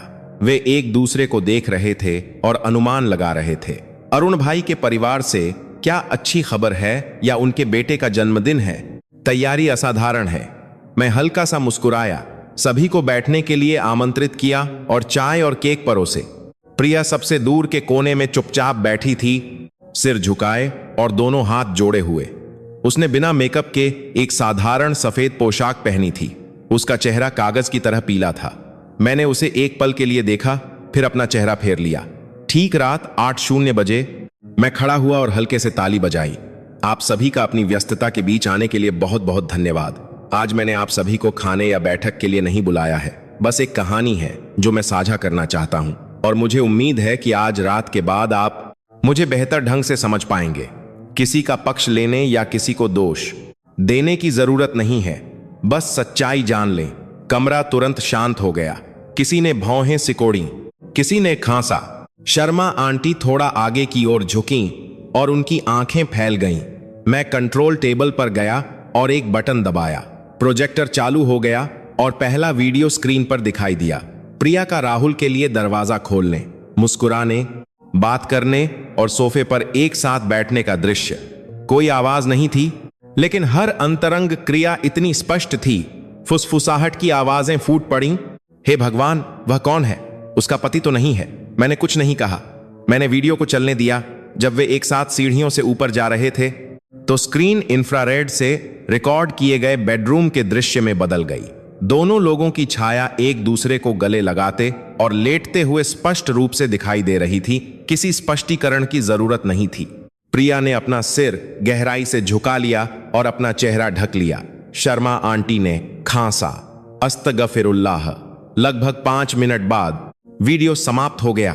मैं खड़ा हुआ और पड़ोसियों के सामने झुका। यह वह है जो उन 5 दिनों में हुआ जब मैंने दौरे पर होने का नाटक किया था। मैं अपनी पत्नी को बदनाम नहीं करना चाहता या नहीं चाहता कि कोई उसे दोष दे। मैं बस अपनी इज्जत वापस पाना चाहता हूं। किसी ने बात नहीं की। कमरा चुप्पी में डूबा हुआ था। केवल छत पर पंखे की आवाज थी जो भारीपन से समय गिन रही थी। कुछ पलों के बाद वर्मा जी ने अपना सिर हिलाया। अरुण भाई, मुझे सच में नहीं पता था। मुझे लगा कि तुम लोग बहुत खुशी से रहते हो। एक पड़ोसी महिला सिसक उठी। हे भगवान, बेचारा रोहन। मैंने प्रिया को देखा। वह अभी भी चुपचाप बैठी थी। उसके आंसू उसके कॉलर को गीला कर रहे थे। मैं उसके पास नहीं गया। बस कहा, मैं नहीं चाहता कि मेरा बेटा एक झूठ में बड़ा हो। मैं यह भी नहीं चाहता कि पड़ोसी गलत समझें। बस इतना ही। मैंने लैपटॉप बंद कर दिया, प्रोजेक्टर को हटाया और उसे बैग में डाल दिया। किसी ने जल्दी जाने की कोशिश नहीं की। वे चुपचाप बैठे रहे, जैसे कि उस सच्चाई को पचाने की कोशिश कर रहे हों जिसे उन्हें अभी अभी जबरन निगलना पड़ा था। एक ऐसी सच्चाई जो इतनी चौंकाने वाली थी। एक नाटक खत्म हो गया था। मैंने लोगों से अंतिम शब्द कहे, आने के लिए धन्यवाद, माफ करना अगर आज रात ने आपके तुड़खर कर दिलों को असहज कर दिया। लेकिन कुछ सच्चाइयां होती हैं जिन पर तभी विश्वास किया जा सकता है जब उन्हें अपनी आंखों से देखा जाए। और मैं गहराई से झुका, किसी के लिए नहीं बल्कि खुद के लिए, अपने जीवन के एक अध्याय को अलविदा कहने के लिए जो अभी अभी बंद हुआ था। लोग एक एक करके उठने लगे। किसी ने मेरे कंधे पर थपथपाया। कोई मेरी आंखों में देखने की हिम्मत नहीं कर रहा था। शर्मा आंटी अंत तक रुकी, मेरे पास आईं, मेरा हाथ पकड़ा और धीरे से कहा, तुमने सही काम किया। मजबूत रहो बेटा, केवल ईमानदार ही लंबे समय तक टिकता है। मैंने सिर हिलाया और मुस्कुराया, लेकिन मेरे आंसू बिना रुके बह निकले। जब घर में सिर्फ मैं और प्रिया बचे थे तो मैंने आखिरी बार उसकी ओर मुड़कर देखा। उसने अपनी आंखें उठाईं और कर्कश आवाज में कहा, मुझे माफ कर दो, मैं गलत थी, लेकिन अगर तुम ऐसा करोगे तो मैं मर सकती हूं। मैंने अपना सिर हिलाया, तुम मरोगी नहीं, तुमने बस अपना मुखौटा खो दिया है। उसने अपना सिर झुका लिया और सिसकने लगी। मैं कमरे में गया, अपना सामान पैक किया और उस रात मैं रोहन के कमरे में सोया। उसके कमरे का दरवाजा बंद था, लेकिन मैंने उसे लॉक नहीं किया। चाबी के घूमने की आवाज उस नाटक के पर्दे को बंद करने वाली अंतिम घंटी की तरह लग रही थी जो बहुत लंबे समय से चल रहा था। उस रात पहली बार मैं बिना सपने के सोया। मुझे ठीक से याद नहीं कि मैं अगले दिन कितने बजे उठा। मैं बस इतना जानता था कि आसमान अभी भी अंधेरा था। गली में स्ट्रीट लाइट की रोशनी खिड़की से हल्की हल्की अंदर आ रही थी। उस परिचित बेडरूम में मैं अकेला लेटा हुआ था। कई सालों में पहली बार प्रिया मेरे बगल में नहीं थी। मैंने उसे बाहर नहीं निकाला, नहीं पूछा कि वह क्या चाहती है। उस निर्णायक रात के बाद सब कुछ जैसे खुद को एक नई व्यवस्था के अनुसार पुनर्व्यवस्थित कर रहा था। सच्चाई की व्यवस्था सुबह हमेशा की तरह शुरू हुई, लेकिन अजीब तरह से सब कुछ सामान्य से ज्यादा शांत महसूस हुआ। गली के कोने से कोई अभिवादन की आवाज नहीं आई, न ही मिठाई बेचने वाली महिला की कोई चीख। शायद पूरा मोहल्ला अभी भी सदमे से उबर नहीं पाया था, या शायद वे उस सच्चाई से डर गए थे जिसे उन्होंने पिछली रात देखा था। मैंने सुबह की एक कप कॉफी पीते हुए सामने के बरामदे में ऑर्किड के गमले को देखा। विश्वास के खंडहरों के बीच एकमात्र प्राणी जो ताजा बना रहा। प्रिया उस दिन तुरंत घर से नहीं गई। वह अभी भी सुबह जल्दी उठी, एक मशीन की तरह चुपचाप आंगन साफ किया, सूखी पत्तियां झाड़ी और फर्श पर पोंछा लगाया। उसने मुझसे एक शब्द भी नहीं कहा और मैंने भी नहीं पूछा। जब भी हम घर के अंदर एक दूसरे के पास से गुजरते, हम बस अपना सिर झुका लेते और नजरें चुरा लेते। कोई भी अब एक दूसरे की आंखों में नहीं देखना चाहता था। मैं उस भावना को समझता था, जब लोगों में एक दूसरे को देखने की हिम्मत नहीं रहती तो सभी माफी के कोई मायने नहीं रह जाते। दोपहर में जब मैंने अभी अभी ठंडी पालक की सब्जी के साथ चावल खाया था तो फोन बजा। यह गली के कोने पर दुकान का मालिक था। मैं एक पल के लिए झिझका और फिर उसे उठाया। दुकान के मालिक की आवाज धीमी लेकिन दृढ़ थी। अरुण भाई, कल रात मुझे नहीं पता था कि क्या कहना है, लेकिन मुझे लगता है कि आपने सही किया। अगर किसी भी तरह की मदद की जरूरत हो तो कभी भी बताना। मैंने बस बुदबुदाया, धन्यवाद अंकल। उसके बाद वर्मा जी का एक संदेश आया, अगर गवाह की जरूरत हो तो मैं तैयार हूं। फिर शर्मा आंटी का फोन आया, कल रात मैं सो नहीं सकी, तुम्हारे बारे में सोच रही थी। बेचारी, उसके बारे में सोचकर गुस्सा आता है, लेकिन अब जो हो गया सो हो गया। रोहन के लिए अपना दिल मजबूत रखो। मैंने फोन रख दिया और मेरी छाती में भारीपन महसूस हुआ। मुझे किसी के बचाव की जरूरत नहीं थी, मैं बस चाहता था कि वे समझें, और अब मुझे पता था कि वे समझते हैं। उन्होंने सब कुछ देख लिया था। अब कोई मुझे दोष नहीं दे रहा था। अब कोई नहीं पूछ रहा था, तुम्हारे घर में आजकल इतनी शांति क्यों है, या तुम्हारी पत्नी आजकल बाहर क्यों नहीं निकलती। सब कुछ साफ था। उस शाम मैंने रोहन को उसकी नानी के घर से लिया। वह बच्चा जिसकी पीठ पर स्कूल का बस्ता था, मेरी बाहों में दौड़कर आ गया। पापा, इस वीकेंड हम घूमने चलेंगे। हाँ, मैं मुस्कुराया और उसके सिर पर हाथ फेरा। जरूर पापा, वादा करते हैं। तुम्हें वह नारियल पानी याद है जो तुम्हें पसंद है। वह बच्चा जोर से हंसा। उसने सिर हिलाया और फिर अपने स्कूल के बारे में बड़बड़ाने लगा। मैं उसकी कहानी सुनता रहा और अपनी छाती में एक गहरा दर्द महसूस करता रहा। एक पिता के रूप में क्या अपने बच्चे के लिए घर की एकता को बनाए न रख पाने और यह जानने से बड़ा कोई दुख है कि वह घर अंदर से सड़ चुका है। रात में जब मैं स्टडी में दस्तावेज व्यवस्थित कर रहा था, प्रिया ने मुझे बुलाया। वह अंदर नहीं आई, बस दरवाजे पर खड़ी थी। उसकी आवाज एक गिरते हुए पत्ते की तरह धीमी थी। क्या हम थोड़ी देर बात कर सकते हैं? मैंने अपना सिर नहीं उठाया, बस कहा, कहो। उसने धीरे धीरे एक एक शब्द करके कहा। मैं गलत थी, मुझे पता है कि इसे बदला नहीं जा सकता, लेकिन मैं बस एक बात की विनती करती हूं, इस मामले को अदालत में मत ले जाओ। मैं नहीं चाहती कि रोहन ऐसी भयानक कहानी सुने। मैंने अभी भी उसे नहीं देखा, बस सिर हिलाया। मैंने तलाक के बारे में नहीं सोचा है, लेकिन मैंने माफ भी नहीं किया है। अपने कमरे में वापस जाओ। वह कुछ सेकंड के लिए चुपचाप खड़ी रही, फिर धीरे धीरे मुड़ गई। बंद होते दरवाजे की आवाज एक विदाई की तरह नरम थी। अगले दिन मैंने 3 दिनों की छुट्टी ली। आराम करने के लिए नहीं, बल्कि इसलिए कि मुझे पता था कि मुझे सब कुछ व्यवस्थित करने के लिए समय चाहिए। मैं एक वकील से मिला जिसे मैं जानता था और एक तरफा तलाक की प्रक्रिया के बारे में पूछा। मैं नगर निगम कार्यालय गया और परिवार कार्ड को अलग करने और संपत्ति के बंटवारे के बारे में पूछा। मैं जल्दी में नहीं था, लेकिन मैं तैयारी कर रहा था। मेरे दिल में एक नया अध्याय लिखा जाना शुरू हो गया था। तीसरे दिन की शाम को कुछ चौंकाने वाला हुआ। राहुल हमारे घर के सामने नहीं, बल्कि एक कैफे में दिखाई दिया, जहां मैं RWA अध्यक्ष के साथ बैठा था। वह खाली हाथ और थके हुए चेहरे के साथ अंदर आया। उसने RWA अध्यक्ष को नमस्कार करने के लिए झुका, फिर मुझे देखा और छोटा सा सिर हिलाया। मैं लड़ने नहीं आया हूं, बस एक बात कहने आया हूं। मैं चुप रहा। वह बैठ गया, कोई पे ऑर्डर नहीं किया और सीधे मेरी आंखों में देखा। मैं गलत था।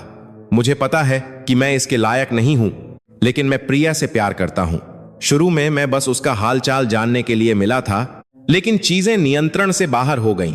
अगर हो सके तो कृपया उसे माफ कर दें। वह अभी भी आपसे प्यार करती है। मैं व्यंग्यात्मक रूप से हंसा। मुझसे प्यार करती है, इसीलिए वह मेरे घर में तुम्हारे साथ सोई।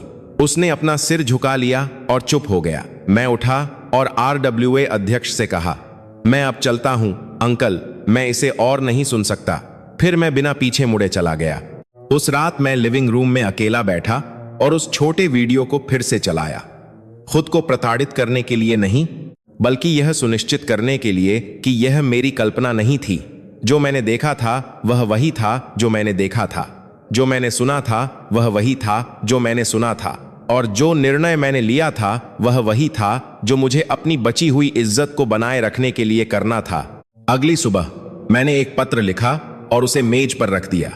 पत्र में लिखा था, मैं अब किसी ऐसे व्यक्ति के साथ नहीं रह सकता जिस पर मुझे भरोसा नहीं है। यह घर मैं तुम्हारे लिए छोड़ रहा हूं। मैं कुछ भी नहीं ले जा रहा हूं, केवल हमारा बच्चा। मैं उसे तुमसे छीन नहीं रहा हूं। तुमने 5 दिनों तक बच्चे के बिना जीवन चुना जब मैं नहीं था, तो तुम्हें पता होना चाहिए कि हमारे बच्चे को किसकी ज्यादा जरूरत है।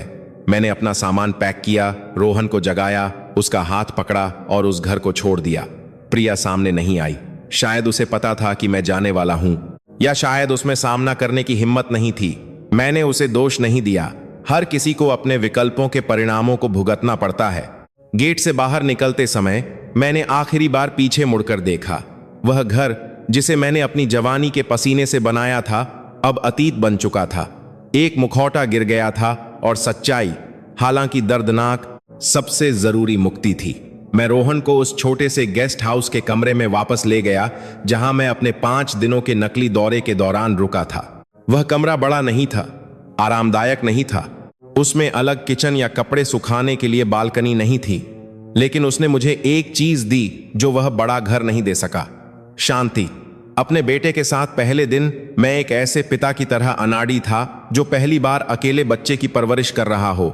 मुझे सामान्य से जल्दी उठना पड़ता था, उसके कपड़े तैयार करने पड़ते थे, रोहन को जगाना पड़ता था, उसके लिए मैगी बनानी पड़ती थी और काम पर जाने से पहले उसे जल्दी से स्कूल छोड़ना पड़ता था। ये साधारण चीजें पहले सब प्रिया करती थीं। मैं प्रोजेक्ट के काम, ओवरटाइम और घर के कर्ज का पीछा करने में इतना व्यस्त था कि मुझे अपने बच्चे के स्कूल जीवन पर ध्यान देने का समय ही नहीं मिला। वह सुबह क्या खाता है, वह रात में कितने बजे सोता है। लेकिन अब मुझे सब कुछ फिर से सीखना था। अब एक कमाने वाले के रूप में नहीं, बल्कि एक असली पिता के रूप में। रोहन पहले कुछ दिनों तक दुखी था, लेकिन रोया नहीं। वह एक परिपक्व बच्चा था, बचपन से ही बहुत कम रोता था। जब मैंने कहा, पापा और मम्मी कुछ समय के लिए एक साथ नहीं रहेंगे, लेकिन मम्मी तुम्हारी मम्मी ही रहेंगी, तुम जब चाहो उनसे मिल सकते हो, उसने बस सिर हिलाया और धीरे से पूछा, पापा दुखी हैं? मैंने उसके सिर पर हाथ फेरा। हाँ, लेकिन पापा हमेशा दुखी नहीं रहना चाहते। पापा तुम्हारे साथ हंसना चाहते हैं। उस बच्चे ने मुझे गले लगा लिया, एक छोटा सा गर्मजोशी भरा आलिंगन जिसने मेरी छाती भर दी। अगले कुछ दिनों में मैं धीरे धीरे अनुकूलित हो गया।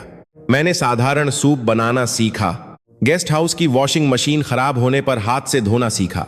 मैंने बगल के कमरे से आने वाली शोर और रात भर भिन भिनाने वाले मच्छरों के साथ समझौता करना सीखा। काम से लौटना थका देने वाला था, लेकिन रात में मैं रोहन को पार्क ले जाने के लिए समय निकालता था। हम दोनों नारियल पानी पीते, सड़क के संगीत को सुनते और फिर जल्दी सो जाते। मुझे एहसास हुआ कि कभी कभी एक छोटी सी छत और एक बच्चे की हंसी के साथ यह जीवन अभी भी जीने लायक है। मुझे ठीक से नहीं पता कि प्रिया का क्या हाल है, लेकिन मैंने पड़ोसियों से कुछ खबरें सुनी। वह घर से कम ही निकलती थी और अब काम पर नहीं जाती थी।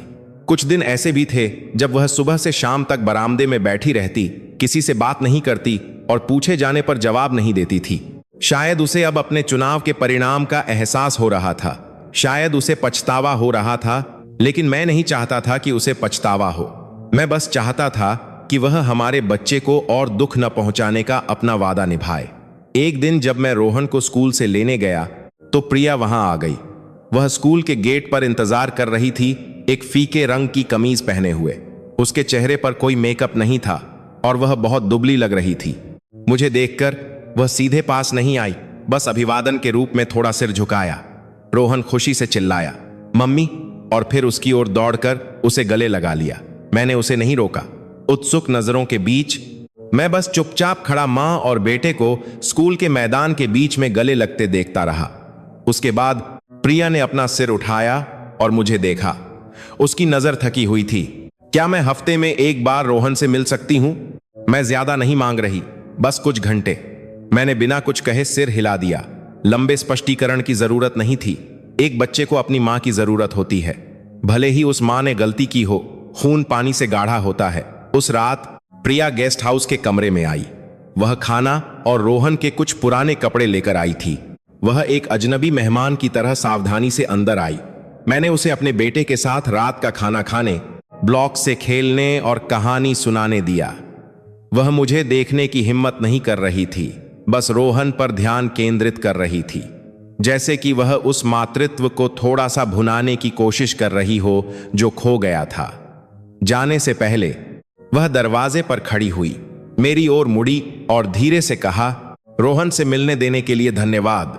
मैंने उसे कई दिनों में पहली बार देखा। मैं तुमसे नफरत नहीं करता, लेकिन मैं अब तुम पर भरोसा भी नहीं करता। प्रिया बिना कुछ कहे मुड़ गई और उसकी छोटी सी पीठ गली के मोड़ पर गायब हो गई। मैं बहुत देर तक चुपचाप खड़ा रहा। एक अजीब सा दुख मेरे खाली दिल में समा गया। प्यार के कारण नहीं, बल्कि पछतावे के कारण। उस चीज के लिए पछतावा जो मेरे पास कभी थी, उस महिला के लिए पछतावा जिस पर मैंने पूरे दिल से भरोसा किया था, और एक ऐसे परिवार के लिए पछतावा जिसे मैं एकजुट नहीं रख सका। एक हफ्ते बाद मैंने आधिकारिक तौर पर तलाक के लिए अर्जी दी। कोई संपत्ति का विवाद नहीं, कोई गुजारा भत्ता की मांग नहीं। मैंने केवल बच्चे की कस्टडी के लिए अनुरोध किया। प्रिया ने इसका विरोध नहीं किया। वह समय पर अदालत में उपस्थित हुई, मुकदमे के दौरान चुप रही और हस्ताक्षर करने के बाद उसने अपना चेहरा फेर लिया। मुझे अब कोई भावना महसूस नहीं हुई। सब कुछ एक अनिवार्य प्रक्रिया की तरह चला, बिना आंसू के, बिना किसी अनुरोध के, बस एक ठंडे हस्ताक्षर और कागज पर एक लाल मुहर। इस तरह 7 साल की शादी अदालत के मध्यस्थता कक्ष में 15 मिनट में समाप्त हो गई। सुनवाई के बाद अपने वादे के अनुसार मैं रोहन को फ्राइड चिकन खाने ले गया। हम दोनों एक रेस्टोरेंट के कोने में एक साथ बैठकर हंसते हुए चिकन विंग्स खा रहे थे। रोहन अपने स्कूल के बारे में बता रहा था और मैं हर बार जब वह अपने 100 के अंक दिखाता तो आश्चर्यचकित होने का नाटक करते हुए सिर हिलाता। मुझे याद नहीं कि मैंने उस समय कितना खाया था। मुझे बस एक हल्कापन महसूस हुआ, जैसे कि मेरी छाती पर से एक बड़ा पत्थर हट गया हो। रात में मैंने अपने निजी सोशल मीडिया पर एक पोस्ट अपलोड किया। महीनों की चुप्पी के बाद पहला पोस्ट। हम यह नहीं चुन सकते कि कौन हमें धोखा देगा, लेकिन हमें यह चुनने का अधिकार है कि हम कैसे आगे बढ़ेंगे, बिना किसी तस्वीर के, बिना किसी को टैग किए, बिना किसी भावना के। कुछ ही मिनटों के बाद दर्जनों टिप्पणियां आईं। किसी ने पूछा, किसी ने सांत्वना दी, किसी ने प्रोत्साहित किया। मैंने किसी को जवाब नहीं दिया। मैंने बस उन्हें पढ़ा और फिर फोन बंद कर दिया। मैंने सम्मान चुना, इसलिए नहीं कि मैं मजबूत था, बल्कि इसीलिए कि मैं अब किसी ऐसे व्यक्ति के साथ नहीं रह सकता था जिस पर मुझे भरोसा नहीं था। माफ करना आसान है, लेकिन उस घाव के साथ हर दिन जीना, वह भयानक है। मैं उस तरह नहीं जीना चाहता था। मैं चाहता था कि रोहन एक छोटे लेकिन ईमानदार घर में बड़ा हो, एक ऐसे माहौल में जो शानदार न हो लेकिन शांतिपूर्ण हो। और मुझे विश्वास है कि मेरे बेटे को एक ऐसे पिता के साथ बड़ा होने का अधिकार है जो झूठ नहीं बोलता। तलाक के 3 महीने बाद मैं और रोहन गेस्ट हाउस के तंग कमरे से एक मस्जिद के पास एक किराए के अपार्टमेंट में चले गए। बड़ा नहीं लेकिन साफ सुथरा, जिसमें सुबह की धूप वाली एक बालकनी थी। और सबसे महत्वपूर्ण बात यह है कि यह मेरे बेटे के स्कूल से कुछ 100 मीटर की दूरी पर था। हर सुबह मैं रोहन का हाथ पकड़कर उसे स्कूल ले जाता, उसे अपनी नई वर्दी में दौड़ते हुए देखता, फिर घर लौटकर एक कप कॉफी बनाता और बालकनी में बैठकर कुछ पन्ने पुरानी किताब के पढ़ता। मेरा जीवन अब सरल हो गया था। कोई हंगामा नहीं, पत्नी के फोन पर बजने वाले अजीब संदेश की आवाज से आधी रात को जागना नहीं, काम से लौटने पर किसी अजनबी इत्र की महक नहीं। ऐसे क्षण थे जब मेरा दिल खाली महसूस होता था, लेकिन मेरा जीवन हल्का हो गया था। रात में जब मेरा बेटा सो जाता तो मैं कभी कभी अंधेरे में बैठता, फोन खोलता और पुरानी तस्वीरें देखता। मेरी और प्रिया की शादी की तस्वीरें अभी भी एक अलग फोल्डर में थीं। मैं उन्हें हटा नहीं सका था। मैं उन्हें याद आने के कारण नहीं देखता था। मैं बस खुद को याद दिलाना चाहता था कि जो चीज कभी इतनी सुंदर और इतनी वास्तविक थी, वह एक दिन झूठ बन सकती है। और मैंने उन दिनों को कदम दर कदम, पल दर पल, बिना भागे या हंगामा किए, पूरी शांति और दर्द के साथ सामना किया था। प्रिया अभी भी कभी कभी वीकेंड पर अपने बेटे से मिलने आती थी। मैं उसे बिना किसी सीमा के अनुमति देता था। एक बच्चे को अपनी मां की जरूरत होती है, मैं यह किसी से भी ज्यादा जानता था, लेकिन मैं उससे बात नहीं करता था। हर बार जब वह आती, मैं अपने बेटे को दरवाजे तक ले जाता, उसे सौंपता और फिर मुड़ जाता। कोई नफरत नहीं, लेकिन अब बात करने के लिए कुछ भी नहीं था। एक बार रोहन को लेने के बाद प्रिया देर तक खड़ी रही और चिल्लाई, तुम ठीक तो हो? मैं नहीं मुड़ा, बस हाथ हिलाया। कुछ सवालों के अगर ईमानदारी से जवाब दिए जाएं तो दुख होता है, अगर झूठ जवाब दिया जाए तो कोई मतलब नहीं। चुप रहना सबसे अच्छा है। एक वीकेंड की शाम मैं और रोहन घर के पास के एक पार्क में गए। वह बच्चा अपनी साइकिल तेजी से चला रहा था और बच्चों के गाने गा रहा था। फिर अचानक मुड़कर पूछा, पापा, हम अब पुराने घर में क्यों नहीं रहते? मैं एक पल के लिए रुका और फिर जवाब दिया, क्योंकि वह घर अब हमारे लिए उपयुक्त नहीं है। वह बच्चा सिर हिलाया। जब मैं बड़ा हो जाऊंगा तो मैं पापा के साथ रहने के लिए एक नया घर खरीदूंगा। मैं जोर से हंस पड़ा। उस समय तक पापा के दांत शायद सब टूट चुके होंगे। वह बच्चा फिर से जोर से हंसा और फिर अपनी साइकिल चलाता रहा। एक बच्चे के ऐसे शब्द कभी कभी वयस्कों को सबसे गहरे अकेलेपन से बचाते हैं। मैं राहुल से फिर सिर्फ एक बार मिला, संयोग से एक अस्पताल में। मैं अपने बेटे की खांसी की जांच कराने गया था और वह वेटिंग चेयर पर बैठा था। उसका चेहरा मुरझाया हुआ था। उसने मुझे पहले देखा और अभिवादन के रूप में छोटा सा सिर हिलाया। मैंने भी एक अजनबी की तरह सिर हिलाया जिसने कभी एक काकी चेयर की खांसी की महिला को साझा किया था। किसी ने बात नहीं की और जरूरत भी नहीं थी। कुछ रिश्ते सिर्फ एक नजर से ही खत्म हो जाने चाहिए। पड़ोसी अभी भी मुझे सामान्य रूप से नमस्ते करते थे, लेकिन अब वे मुझे जिस तरह से देखते थे वह अलग था। उनकी हर नजर में एक शांत सम्मान था। वे जानते थे कि मैं कमजोर व्यक्ति नहीं था।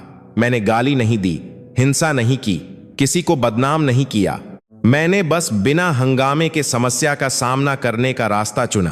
और शायद यही वह था जिसने उन्हें अब मुझे एक ऐसे शिकार के रूप में नहीं देखा जिसे उसकी पत्नी ने धोखा दिया था, बल्कि एक ऐसे व्यक्ति के रूप में जिसने सिर उठाकर धोखे का सामना किया। एक दिन वर्मा जी उस कॉफी शॉप में आए जहां मैं काम कर रहा था। वह अपनी छड़ी के साथ मेरे बगल में बैठ गए, कोई पेय ऑर्डर नहीं किया और कहा, पहले अगर मेरे साथ तुम्हारे जैसा कुछ होता तो शायद मैंने वह घर जला दिया होता, लेकिन अब तुम्हें देखकर मैं सम्मान करता हूं। सही ढंग से जीने के लिए चिल्लाने की जरूरत नहीं है। मैं बस मुस्कुराया। मुझे किसी की सहानुभूति की जरूरत नहीं थी, लेकिन उस व्यक्ति से यह सुनना जिसने पहले मुझे कठोर समझा था, सुकून देने वाला था। साल के अंत के करीब मुझे रोहन के स्कूल से माता पिता की बैठक में भाग लेने के लिए एक फोन आया। मैंने एक सफेद शर्ट और पैंट पहनी और दूसरे माता पिता के साथ एक पंक्ति में बैठ गया। शिक्षक ने पुरस्कार देने के लिए एक एक करके बच्चों के नाम पुकारे। जब रोहन की बारी आई तो शिक्षक ने जोड़ा, रोहन एक अच्छा छात्र है, मेहनती है और हमेशा अपना काम समय पर पूरा करता है। खासकर हर निबंध के काम में रोहन हमेशा अपने पिता के बारे में लिखता है। वह लिखता है कि उसके पिता उसके सबसे अच्छे दोस्त हैं, उसके सुपर हीरो हैं और वह व्यक्ति जो उसे कभी नहीं छोड़ेगा। मैंने अपना सिर झुका लिया, लगभग बहने वाले आंसू को रोकते हुए। मुझे किसी की मान्यता की जरूरत नहीं थी, बस मेरा बेटा मुझे एक ऐसे व्यक्ति के रूप में देखे जिस पर वह भरोसा कर सकता है। इतना ही काफी था। उस रात अपनी निजी डायरी में, जिसे मैंने कभी किसी को नहीं दिखाया था, मैंने एक और पैराग्राफ जोड़ा। पहले मैं सोचता था कि धोखा सबसे गहरा घाव है। पता चला कि धोखे के बाद की खामोशी ही किसी को धीरे धीरे मारती है। मैं चुप था इसलिए नहीं कि मैं कमजोर था, बल्कि इसलिए कि मैं अब किसी को भी नफरत के भंवर में नहीं खींचना चाहता था। माफ करने का मतलब भूलना नहीं है। मुझे अभी भी याद है, लेकिन मैं बेहतर जीने के लिए याद रखना चुनता हूं। अगर कोई पूछता है क्या मैं इन सब के बाद भी प्यार में विश्वास करता हूं, तो मैं जवाब दूंगा हाँ, लेकिन एक पुरुष और एक महिला के बीच का प्यार नहीं, बल्कि खुद से, अपने बच्चे से और अपने जीवन से प्यार। जब कोई इन चीजों से पर्याप्त प्यार करता है तो वह फिर कभी किसी को भी इसे नष्ट नहीं करने देगा। मैंने अपने सोते हुए बेटे की ओर मुड़कर देखा, अपना हाथ उसके माथे पर रखा और धीरे से फुसफुसाया, पापा अभी भी एक अच्छा पिता बनना सीख रहे हैं, धीरे धीरे। चिंता मत करो, हम ठीक हो जाएंगे। और मैंने खिड़की से बाहर देखा। वसंत की शुरुआत में फूलों की सुगंध लेकर एक हल्की हवा बह रही थी। एक नई शुरुआत की सुगंध, छोटी लेकिन मजबूत और ईमानदार चीजों की सुगंध। मेरी कहानी यहां तक सुनने के लिए धन्यवाद। यदि आप भी कभी घायल हुए हैं या माफ करने या छोड़ने के बीच भ्रम में रहे हैं, तो याद रखें कि सच्चाई हमेशा सामने आने का अपना रास्ता खोज लेगी और आपको हमेशा ईमानदारी से जीने का अधिकार है। भले ही आपको अकेले रहना पड़े, सच्चाई से डरो मत। अपने आप से डरो जो हमेशा के लिए एक झूठ में जी रहा है। यदि आपको लगता है कि यह कहानी विचार करने योग्य है तो कृपया इसे साझा करें ताकि अधिक लोगों को एक अलग दृष्टिकोण मिल सके। शायद बाहर किसी को भी ज्ञान के एक क्षण की जरूरत है। धन्यवाद। आशा है कि आप एक शांतिपूर्ण और ईमानदार जीवन जिएंगे।